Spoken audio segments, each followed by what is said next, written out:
Hi guys, ನಮಸ್ತೆ, welcome back to baby my channel. ಮಾಡಪ್ಪ. ಇವತ್ತಿನ ವ್ಲಾಗಲ್ಲಿ ಏನೆಲ್ಲ ಆಗುತ್ತೆ ಅಂತ ನೋಡ್ಕೊಂಬರೋಣ. ಎಲ್ಲೂ ವಿಡಿಯೋ ಸ್ಕಿಪ್ ಮಾಡದೆ ಪೂರ್ತಿಯಾಗಿ ನೋಡಿ, ಆಯಿತಾ? ಹ್ಞೂ ಹಚ್ಚು ಹಚ್ಚು ಹ್ಞೂ ಹ್ಞೂ ಹ್ಞೂ ಹ್ಞೂ ಹ್ಞೂ ಹ್ಞೂ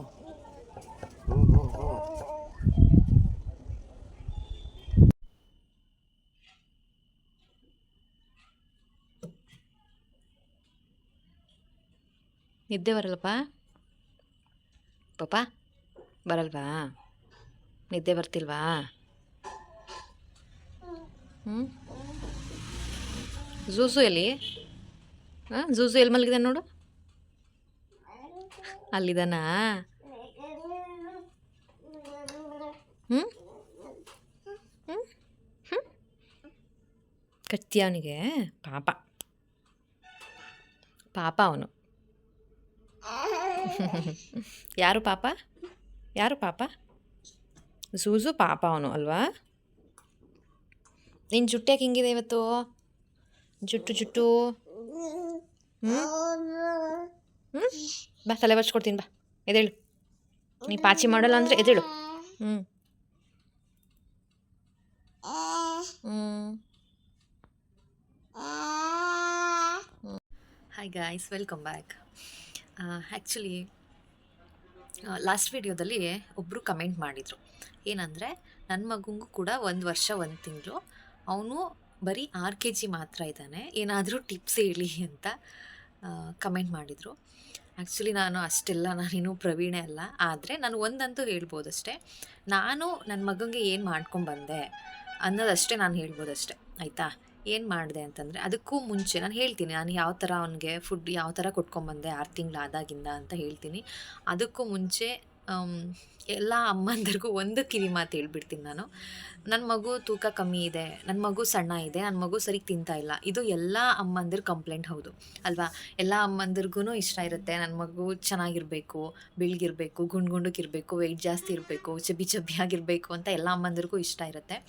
ಆದರೆ ಒಂದನ್ನು ತಿಳ್ಕೊಳ್ಳಿ, ನಾವು ಆ ಥರ ಇನ್ನೊಂದು ಮಗುಗೆ ನೋಡು, ಆ ಮಗು ಅಷ್ಟೊಂದು ದಪ್ಪ ಇದೆ, ಗುಂಡಕ್ಕಿದೆ, ಆ ಮಗು ವೆಯ್ಟ್ ಜಾಸ್ತಿ ಇದೆ, ನನ್ನ ಮಗು ಹಿಂಗಿದೆ ಅಂತ ದಯವಿಟ್ಟು ಅಮ್ಮಂದರು ಯಾರೂ ಕೂಡ ಇನ್ನೊಂದು ಮಗುಗೆ ನಿಮ್ಮ ಮಗುನ ಜೊತೆ ಕಂಪೇರ್ ಮಾಡಿ ನೋಡ್ಕೊಳ್ಳೇಬೇಡಿ, ಆಯಿತಾ? ಒಂದೊಂದು ಮಗು ಒಂದೊಂದು ಥರ ಇರುತ್ತೆ. ಈಗ ಅಫ್ಕೋರ್ಸ್ ಈಗ ನಮಗೆ 5 ಬೆರಳಿದೆ, ಒಂದೇ ಸಮ ಇದೆಯಾ? ಇಲ್ಲ ಅಲ್ವಾ? ಅದೇ ಥರ ಒಂದೊಂದು ಮಗು ಒಂದೊಂದು ಥರ ಇರುತ್ತೆ. ಕೆಲವು ಮಗು ಚೆನ್ನಾಗಿ ತಿನ್ಕೊತವೆ, ಕೆಲವು ಮಕ್ಕಳು ಏನೇ ಮಾಡೋದು ತಿನ್ನಲ್ಲ, ಓಕೆನಾ? ಸೊ ಅದ್ರ ಬಗ್ಗೆ ದಯವಿಟ್ಟು ತಲೆ ಕೆಡಿಸ್ಕೊಳ್ಳೋದನ್ನು ಬಿಟ್ಬಿಡಿ, ಆಯಿತಾ? ಯಾರು ಮಕ್ಕಳನ್ನ ಕಂಪೇರ್ ಮಾಡೋಕ್ಕೆ ಹೋಗಬೇಡಿ. ಮಗು ಇವಾಗ ಆ ಥರ ಇದೆ, ಮುಂದೆ ಮುಂದೆ ಬೆಳೀತಾ ಬೆಳೀತಾ ಅದು ಚೆನ್ನಾಗಿ ತಿನ್ಬೋದು, ಗುಂಡಕ್ಕಾಗ್ಬೋದು, ಬಿಳಿ ಬಣ್ಣನೂ ಬರ್ಬೋದು, ಆಯಿತಾ? ನಾವು ಇವಾಗಲೇ ಮಕ್ಕಳನ್ನ ನಾವು ಪ್ರಿಡಿಕ್ಟ್ ಮಾಡೋಕ್ಕಾಗಲ್ಲ, ಆಯ್ತಪ್ಪ? ಸೊ ನಾನು ಏನು ಮಾಡ್ಕೊಂಬಂದೆ ಅಂತ ನಾನು ಹೇಳ್ತೀನಿ, ಆಯಿತಾ? ಇವಾಗ ನಾನು ನಿಮ್ಗೆ ಅದಕ್ಕೂ ಮುಂಚೆ ಒಂದು ಎಕ್ಸಾಂಪಲ್ ಹೇಳ್ಬಿಡ್ತೀನಿ, ಆಯಿತಾ? ನನ್ನ ಮಗು 6 kg ಇದೆ ಅಷ್ಟೇ ಅಂತ ಹೇಳಿದ್ರು ಅವರು. 6 kg ಕಡಿಮೆ ಅಂತ ಅನಿಸಿದ್ರು, ಸೊ ನೋ ವರಿ, ಮಗು ಹೆಲ್ದಿಯಾಗಿದ್ದರೆ ಒಳ್ಳೇದಲ್ವಾ? ಅವನು ಎಷ್ಟು ತೂಕ ಇದೆ, ಎಷ್ಟು ದಪ್ಪ ಇದ್ದಾರೆ ಅನ್ನೋದಕ್ಕಿಂತ ಮಗು ಆರೋಗ್ಯವಾಗಿದೆ ಅನ್ನೋದಷ್ಟೇ ನಮಗೆ ಮುಖ್ಯ.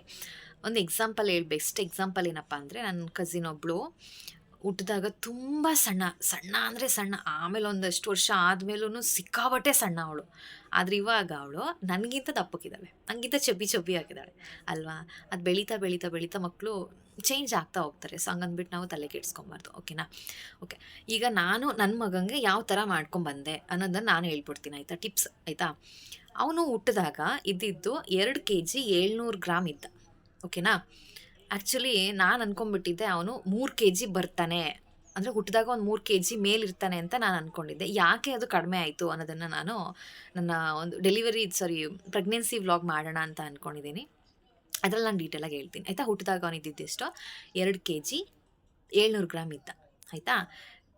ನಾನು ಅವನಿಗೆ 6 ತಿಂಗಳವರೆಗೂ ಕೂಡ ನಾನು ಏನೂ ಕೊಡಲಿಲ್ಲ, ಬರೀ ಬ್ರೆಸ್ಟ್ ಮಿಲ್ಕ್ ಅಷ್ಟೇ, ಓಕೆನಾ?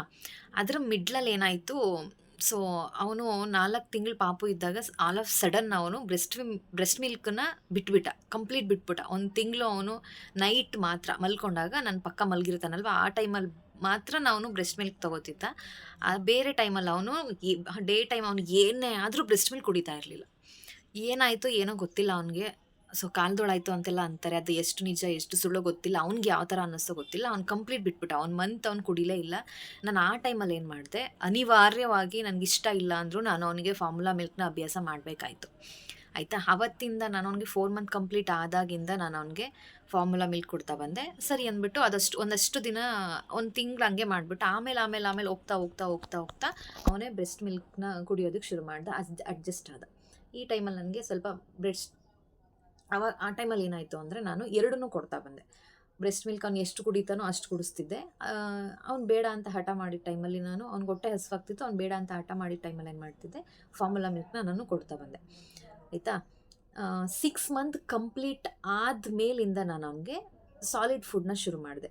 ಅದಕ್ಕೂ ಮುಂಚೆ ನಾನು ಏನು ಮಾಡಿದೆ ಅಂದರೆ, ಒಂದು ಸಲ ಎಲ್ಲರೂ ಹೇಳ್ತಿದ್ರಲ್ವ, ನಾನು ವೀಡಿಯೋಸ್ ನೋಡ್ತಾ ಇದ್ದೆ, ಯೂಟ್ಯೂಬಲ್ಲೆಲ್ಲ ಮೊಬೈಲಲ್ಲಿ ನೋಡ್ತಾ ಇದ್ದೆ. ಎಲ್ಲರೂ ಸುಮಾರು ಜನ ಹೇಳ್ತಿದ್ರು 5 ತಿಂಗಳಿಂದನೇ ನಾವು ಸಾಲಿಡ್ ಫುಡ್ ಕೊಡ್ತೀವಿ ಅಂತೆಲ್ಲ ಹೇಳ್ತಿದ್ರಲ್ವ. ನಾನು ಯಾಕೆ ಕೊಡಬಾರ್ದು ತಡಿ ಅಂದ್ಬಿಟ್ಟು ನಾನೇನು ಮಾಡಿದೆ, ಅವನಿಗೆ 5.5 ತಿಂಗಳೇನೋ ಆಗಿತ್ತು. ಆ ಟೈಮಲ್ಲಿ ನಾನು ರಾಗಿ ಸರಿನ ಮಾಡಿಬಿಟ್ಟು ಕೊಟ್ಟೆ. ಬಟ್ ಅವ್ನು ಒಂಚೂರೂ ತಿನ್ನಲಿಲ್ಲ.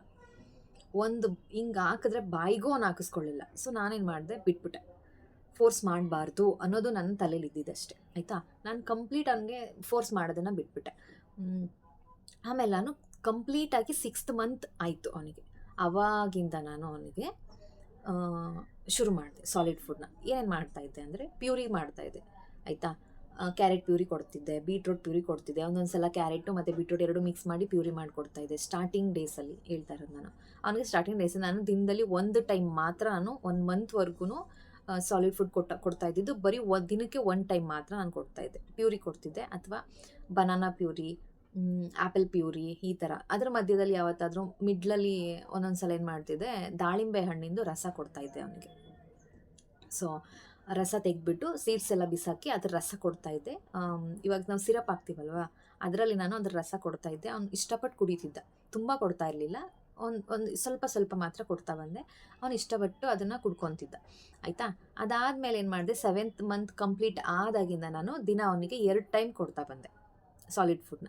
ಅದ್ರ ಮಿಡ್ಲಲ್ಲೂ ನಾನು ಬ್ರೆಸ್ಟ್ ಫೀಡ್ ಮಾಡ್ತಾಯಿದ್ದೆ. ಓಕೆನಾ, ಸಾಲಿಡ್ ಫುಡ್ನ ಕೊಡ್ತಾ ಬಂದೆ. ಆವಾಗಿಂದ ನಾನು 2 ಸಲ ಕೊಡೋದಕ್ಕೆ ಶುರು ಮಾಡಿದೆ. ಆವಾಗೆಲ್ಲ ನಾನು ಏನು ಮಾಡ್ತಾ ಬಂದೆ, 2 ಕಾಂಬಿನೇಷನಲ್ಲಿ ಕೊಡ್ತಾ ಬಂದೆ. ಓಕೆನಾ, ಇವಾಗ ಅನ್ನ ಜೊತೆ ಯಾವುದಾದ್ರೂ ಒಂದು ತರಕಾರಿ, ಎಕ್ಸಾಂಪಲ್ ಹೇಳ್ತಾ ಇರೋದು ನಾನು. ಆಯಿತಾ, ಈ ಥರ ಕಾಂಬಿನೇಷನಲ್ಲಿ ಫುಡ್ ಮಾಡಿ ಕೊಡ್ತಾ ಬಂದೆ ನಾನು. ದಿನೇ ಕನ್ಸಿಸ್ಟೆನ್ಸಿನ ಸ್ವಲ್ಪ ತಿಕ್ ಮಾಡ್ಕೋತಾ ಬಂದೆ. ಓಕೆ, 7 ಮಂತ್ ಕಂಪ್ಲೀಟ್ ಆಯಿತು, 8 ಮಂತ್ ಕಂಪ್ಲೀಟ್ ಆಯಿತು, 9 ಮಂತಿಗೆ ಬಂದ. ಆವಾಗ ಒಂದು ದೊಡ್ಡವನು ಆಗ್ತಾ ನಾನೇನು ಮಾಡಿದೆ, 9 ಮಂತ್ ರನ್ನಿಂಗ್ ಟೈಮಲ್ಲಿ ನಾನು ಆಲ್ಮೋಸ್ಟ್ ನಾವು ಮನೆಯಲ್ಲಿ ಏನು ಮಾಡಿರ್ತೀವಿ ಬೆಳಗ್ಗೆ ಹೊತ್ತು ಅದನ್ನೇ ಕೊಡ್ತಾ ಬಂದೆ.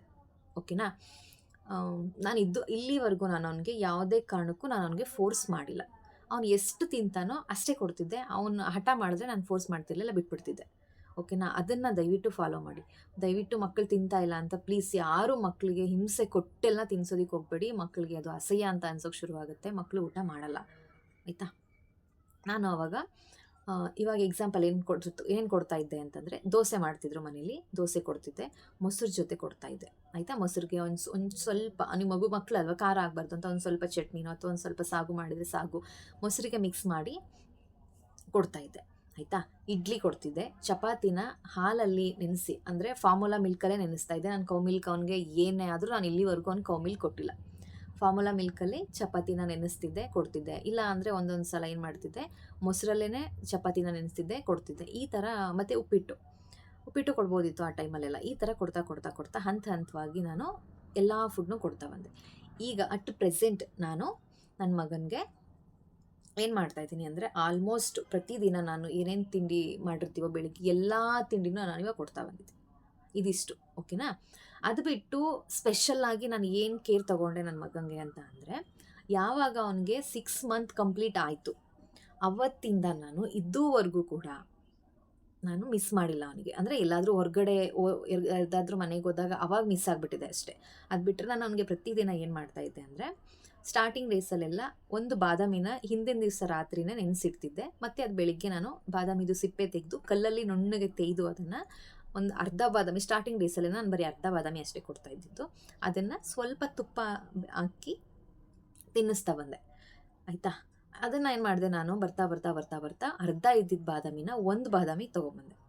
ಪ್ರತಿದಿನ ಖಾಲಿ ಹೊಟ್ಟೆಗೆ ಅವ್ನು ಎದ್ದಿದ ತಕ್ಷಣ ನಾನು ಒಂದು ಬಾದಾಮಿನ ತೆಗೆದು ತುಪ್ಪದ ಜೊತೆ ತಿನ್ನಿಸ್ತಾ ಬಂದೆ. ಆಯಿತಾ, ಸ್ವಲ್ಪ ಬೆಳೀತಾ ಬೆಳೀತಾ ಏನು ಮಾಡ್ದೆ, ಅವ್ನು ಯಾಕೋ ಸ್ವಲ್ಪ ಇಷ್ಟಪಡದೆ ಬಿಟ್ಬಿಟ್ಟ ಅದನ್ನು ತಿನ್ನೋದನ್ನು ಸ್ವಲ್ಪ ಬಿಟ್ಬಿಟ್ಟ. ಆವಾಗ ನಾನೇನು ಮಾಡಿದೆ, ಒಂದಷ್ಟು ದಿವಸ ಒಂದು ಗ್ಯಾಪ್ ಕೊಟ್ಟೆ, ಒಂದು 3 ದಿವಸ ಗ್ಯಾಪ್ ಕೊಟ್ಟೆ. ಸೊ ಆಮೇಲೆ ಶುರು ಮಾಡಿದೆ, ಮತ್ತೆ ನಾನು ತಿನ್ನೋದಕ್ಕೆ ಶುರು ಮಾಡಿದೆ. ತುಪ್ಪನ ಸ್ಕಿಪ್ ಮಾಡಿದೆ. ಅವ್ನು ತುಪ್ಪ ಹಾಕಿದ್ರೆ ತಿಂತಾ ಇರಲಿಲ್ಲ, ತುಪ್ಪ ಹಾಕದೆ ಕೊಟ್ಟರೆ ತಿಂತಿದ್ದ ಅನ್ನೋದು ನನಗೆ ಗೊತ್ತಾಯಿತು. ಸೊ ಅವಾಗ ನಾನೇನು ಮಾಡಿದೆ, ತುಪ್ಪ ಹಾಕೋದನ್ನು ಬಿಟ್ಟೆ. ಯಾಕಂದರೆ ಅದ್ರ ಜೊತೆ ಸೇರಿಸಿ ಕೊಟ್ಟಾಗ ಮೈ ಕಟ್ಟುತ್ತೆ ಅಂತ ಹೇಳ್ತಾರೆ. ಹಾಗಾಗಿ ನಾನು ತುಪ್ಪ ಕೊಡ್ತಿದ್ದೆ. ಅವನು ತುಪ್ಪ ಯಾಕೋ ಇಷ್ಟಪಡಲಿಲ್ಲ, ಹಾಗಾಗಿ ಅದ್ರ ಜೊತೆ ತುಪ್ಪ ಬಿಟ್ಟು ಬರೀ ಬಾದಾಮಿ ಕೊಡ್ತಾ ಬಂದೆ. ಆಮೇಲೆ ಏನು ಮಾಡಿದೆ, ಒಂದು ಬಾದಾಮಿ, ಒಂದು ಗೋಡಂಬಿ, ಅಂದರೆ ಒಂದು ಗೋಡಂಬಿ ಅಂದರೆ ಪೂರ್ತಿ ಇರುತ್ತಲ್ಲ ಅದಲ್ಲ, ಹಾಫ್ ಪೀಸ್ ಇರುತ್ತಲ್ವ ಅದು, ಮತ್ತು 2 ಒಣದ್ರಾಕ್ಷಿ, ಇಷ್ಟನ್ನು ಹಿಂದಿನ ದಿವಸ ರಾತ್ರಿ ನೆನೆಸಿ ಅದರ ನೆಕ್ಸ್ಟ್ ಡೇ ಬೆಳಿಗ್ಗೆ ನಾನು ಅದನ್ನು ನುಣ್ಣಗೆ ಮಾಡಿ ಚೆನ್ನಾಗಿ ನಯಸ್ಸಾಗೋ ಥರ ಮಾಡಿ ಕೊಡ್ತಾ ಬಂದೆ. ಇವತ್ತಿಗೂ ನಾನು ಇದನ್ನೇ ಫಾಲೋ ಮಾಡ್ಕೊಂಬಂದಿದ್ದೀನಿ. ಆಯಿತಾ, ಇಷ್ಟು ಮಾಡಿದೆ. ಅದು ಬಿಟ್ಟರೆ ನಾನು ಏನು ಮಾಡಿದೆ ಅಂತಂದರೆ, ಅವನಿಗೆ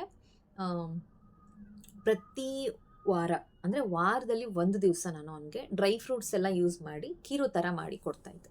ಓಕೆನಾ, ಇದನ್ನು ನಾನು ಆಲ್ರೆಡಿ ನಾನು ವೀಡಿಯೋದಲ್ಲಿ ನಾನು ಶೇರ್ ಮಾಡ್ಕೊಂಡಿದ್ದೀನಿ ಅದನ್ನು ಹೇಗೆ ಮಾಡ್ತೀನಿ ಅಂತ.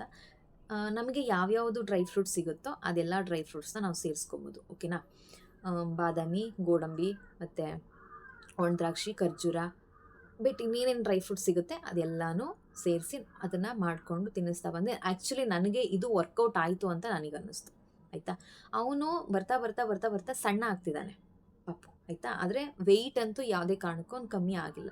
ಬೆಳೀತಾ ಮಕ್ಕಳು ಸಣ್ಣ ಆಗೋದು ಸಹಜ. ಮುಖ ಚಿಕ್ಕದಾಗಿ ಗುಂಡೋಗಿರುತ್ತೆ, ಮುಖ ಚಿಕ್ಕದಾಗುತ್ತೆ. ಅದು ಎಲ್ಲ ಮಕ್ಕಳಿಗೂ ಕಾಮನ್. ಎಲ್ಲೋ ಒಂದೊಂದು ಮಕ್ಕಳು ಹಂಗೆ ಬೆಳ್ಕೊಂಡ್ಬಿಡ್ತಾರೆ. ಅದೇ ತುಂಬ ಮಕ್ಕಳು ನಾನು ನೋಡಿರೋ ಹಾಗೆ ಬೆಳೀತಾ ಸಣ್ಣ ಆಗ್ತಾರೆ. ಬಟ್ ಬೋನು ಸ್ಟ್ರೆಂತ್ ಬರ್ತಾ ಹೋಗುತ್ತೆ. ಆಯಿತಾ, ಅವನು ಇದುವರೆಗೂ ವೆಯ್ಟ್ ಕಮ್ಮಿ ಆಗಿಲ್ಲ, ಬಟ್ ಸಣ್ಣ ಬರ್ತಾ ಸ್ವಲ್ಪ ಸಣ್ಣ ಆಗ್ತಿದ್ದಾನೆ.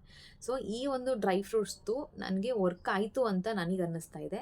ಇದಿಷ್ಟು ನನಗೆ ಗೊತ್ತಿರೋದು. ಆಯಿತಾ, ಇವನ್ ಅದಕ್ಕೆ ಗೇನ್ ಆಗ್ತಾಯಿದ್ದಾನೋ ಅಥವಾ ಬೇರೆ ರೀಸನ್ಗಳಿಂದ ಆಗ್ತಿದ್ದಾನೋ ನನಗಂತೂ ಗೊತ್ತಿಲ್ಲ. ಓಕೆನಾ, ಸೊ ಇಷ್ಟು ನಾನು ಹೇಳ್ಬೋದು ಅಷ್ಟೇ. ಇದಕ್ಕೂ ಮೀರಿ ನನಗೂ ಏನೂ ಗೊತ್ತಿಲ್ಲ. ನನಗೇನು ಗೊತ್ತೋ ನಾನೇನು ನನ್ನ ಮಗನಿಗೆ ಟ್ರೈ ಮಾಡ್ತೀನಿ ಅದಷ್ಟು ನಾನು ನಿಮ್ಮ ಹತ್ರ ಶೇರ್ ಮಾಡ್ಕೊಂಡಿದ್ದೀನಿ. ಓಕೆನಾ, ನೀವು ಟ್ರೈ ಮಾಡಿ, ಆದರೂ ಆಗ್ಬೋದು, ಆಗದೇನೂ ಇರ್ಬೋದು. ಇದು ಯಾವುದು ನಮ್ಮ ಕೈಯಲ್ಲಿಲ್ಲ. ಆಯಿತಾ, ಮಗುನ ದಪ್ಪ ಮಾಡೋದಾಗಲಿ ಸಣ್ಣ ಮಾಡೋದಾಗಲಿ ಒಂದೊಂದು ಪಾರಂಪರ್ಯವಾಗಿ ಅದು ಬಂದುಬಿಟ್ಟಿರುತ್ತೆ. ಕೆಲವು ಮಕ್ಕಳು ಏನೇ ತಿನ್ಸಿದ್ರು ದಪ್ಪ ಆಗಲ್ಲ, ಬಟ್ ಸ್ಟ್ರೆಂತ್ ಇರ್ತಾರೆ.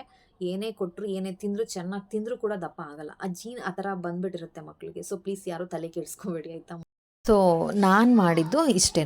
ಇದೇನಾದರೂ ನಿಮಗೆ ಯೂಸ್ ಆಗುತ್ತೆ ಅಂದರೆ ನನಗೂ ತುಂಬ ಖುಷಿ ಆಗುತ್ತೆ. ಆಯಿತಾ, ಅದು ಬಿಟ್ಟು ನಾನು ವ್ಯೂಸ್ಗೋಸ್ಕರ ಸಬ್ಸ್ಕ್ರೈಬ್ಗೋಸ್ಕರ ಇಲ್ಲದೇ ಇರೋ ಸುಳ್ಳೆಲ್ಲ ಹೇಳೋಕ್ಕಾಗಲ್ಲ, ಇಲ್ಲದಿರೋ ಭರವಸೆಗಳೆಲ್ಲ ಕೊಡೋಕ್ಕಾಗಲ್ಲ. ಕೆಲವು ಎಥಿಕ್ಸ್ ಅಂತ ಇರುತ್ತಲ್ವ, ಸೊ ಹಂಗೆಲ್ಲ ಮಾಡೋಕ್ಕಾಗಲ್ಲ. ನಾನು ಮಾಡಿದ್ದಂತೂ ಇಷ್ಟೇ. ಆ್ಯಂಡ್ ಬೆಳಿಗ್ಗೆ ಮಧ್ಯಾಹ್ನ ರಾತ್ರಿ ನಾನು ಯಾವ್ಯಾವ ಥರ ಫುಡ್ ಕೊಡ್ತಾಯಿದ್ದೀನಿ ಅನ್ನೋದನ್ನು ನಾನು ನೆಕ್ಸ್ಟ್ ವೀಡಿಯೋದಲ್ಲಿ ಹೇಳ್ತೀನಿ. ಆಯಿತಾ, ಇದು ತುಂಬ ಲೆಂತಿ ಆಗಿಬಿಡುತ್ತೆ ವೀಡಿಯೋ, ಹಾಗಾಗಿ ಅದೆಲ್ಲ ನಾನು ನಿಮಗೆ ನೆಕ್ಸ್ಟ್ ವೀಡಿಯೋದಲ್ಲಿ ಡೀಟೇಲಾಗಿ ಹೇಳ್ತೀನಿ. ಓಕೆನಾ, ಈ ಟಿಪ್ಸ್ ನಿಮಗೆ ಯೂಸ್ಫುಲ್ ಅಂತ ಅನಿಸಿದ್ರೆ ನನಗೆ ಕಮೆಂಟಲ್ಲಿ ಹೇಳಿ. ಆಯಿತಾ,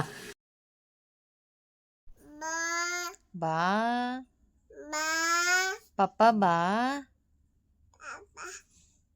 ಅದಲ್ಲ ಪಪ್ಪ, ಅದು ಪಪ್ಪ. ಎಲ್ಲಿ ಪಪ್ಪ? ಅಲ್ಲಿ. ಪಪ್ಪ ಬಾ, ಪಪ್ಪ ಬಾ. ಕರಿ ಪಪ್ಪ ಬಾ. ಏನೇನೋ ಮಾತಾಡುತ್ತಲ್ಲಪ್ಪ ಇದು.